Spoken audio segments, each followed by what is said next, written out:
This here is Homer the Homesteader, and it's my second interview for Jacob Lenhoff Tours America.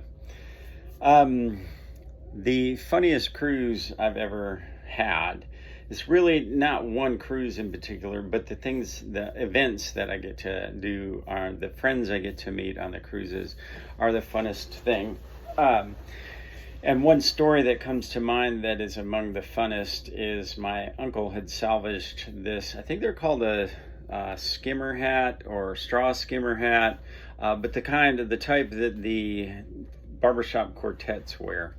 And he had salvaged it from the garbage from one of his coworkers had thrown it out when he was going through the coworker's father's estate. Thrown it in the garbage, and my uncle had salvaged it and kept it in his office.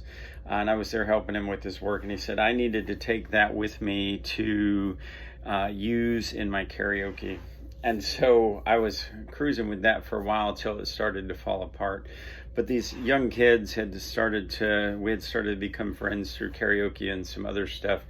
And they stopped me the last night of the cruise. I had a 6-pack of club soda in my arm and my skimmer hat on, and they asked me if I was on TikTok, and so they helped me make my first TikTok video, which was me doing this with that hat and holding my 6-pack and on the stairs. And so memories like that are what make the funnest cruise, and I have some very vivid memories, and that just happens to be one that comes to mind. Would I ever go skydiving? Yes. And I just think it would be an amazing time to do that free fall and then sit there perched over the coming closer Earth. So I think that would be amazing. Just haven't made the time or decided to spend the money to do it. The scariest adventure I've ever had and why. I was actually in the Army, and I was home visiting on leave, and I was helping my dad roof one of our friends' garage. And so it was an adventure in that I was home from the Army on leave. I had a girlfriend who was visiting with me, and I was spending time with my dad, my brother, and the girlfriend. And we were doing this roof job, and it was a tear-off, so we took all the shingles off. And there was moisture underneath the shingles. And so my girlfriend was sitting down near the edge of the roof, and I was walking up towards the peak of the roof, and I slipped on the moisture and I fell, and I couldn't I couldn't stop because it was just slippery, and I kept going down. And it was right down this valley where in the middle of the valley out came the electrical line.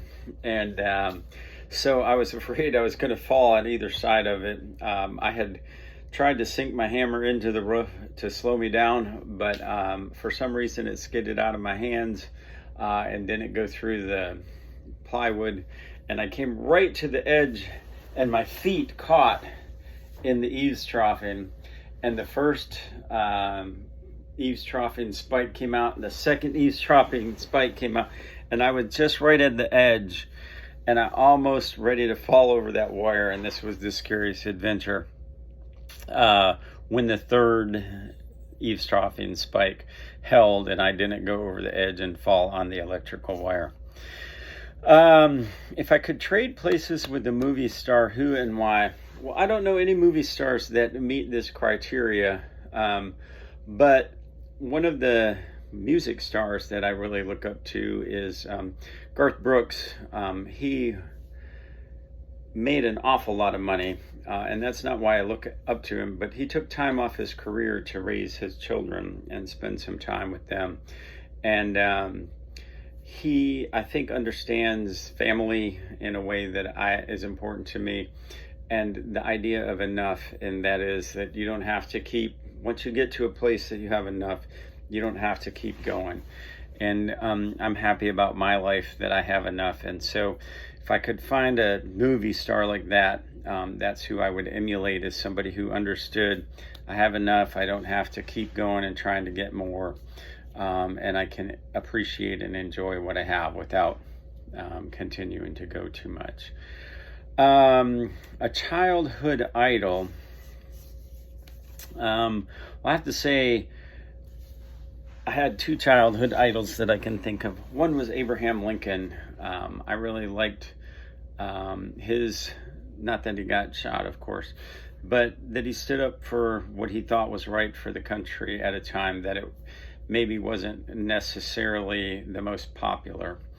And I like people who have firm held beliefs and they're willing to stand up for them in spite of adversity. And also Walter Payton.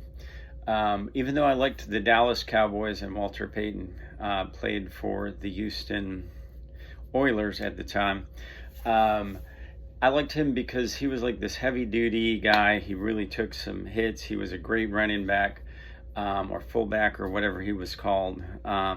But he was kind of a humble star and kind of, mostly you saw athletes as these really thin, hard running people, and he was kind of this heavier guy, and he just like pushed through and got the job done. So Walter Payton and Abraham Lincoln for two much different reasons.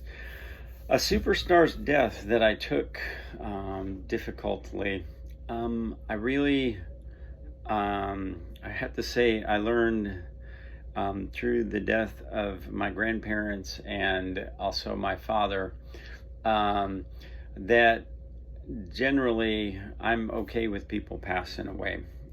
I miss them, and there's some grief when I've lost them, but I also understand that that's part of our life and we have to move on. And I didn't really idolize anybody so much that I took their death hardly.